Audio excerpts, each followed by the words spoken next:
In his resignation speech yesterday, Canadian Prime Minister Justin Trudeau said his one regret was not changing the way Canadians elect people into office. In his words, he wished that voters had the option to cast ballots for second and third choice candidates so parties would be incentivized to compete to be voters' second or third choices.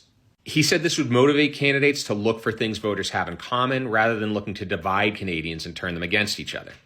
Now, recent polling by Pew shows that between 2021 and 2024, Canadians' satisfaction with democracy fell by 14%.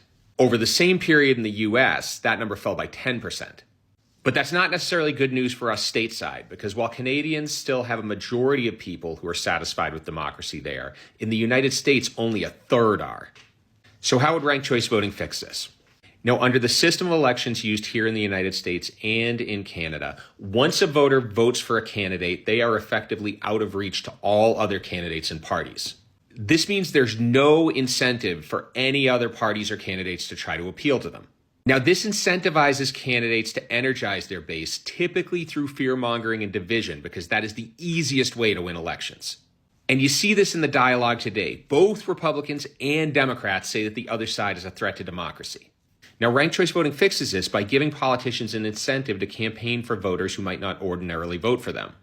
Because remember, being somebody's second or third choice can be the difference between victory and defeat. Now, this doesn't matter so much in races where there are only two candidates, but keep in mind a lot of races here in the United States include independent and minor party candidates, and their second or third choice votes make a difference as well. Now, the best part is we don't have to wait for Washington to act. Ranked choice voting is a reform that can be implemented at the state level, where people like you and me have way more impact. If you want to learn more, you can check out Rank the Vote. They're an organization that supports state-level movements to promote ranked choice voting. And you can follow this channel. I talk about stuff like this all the time. Hope this helps.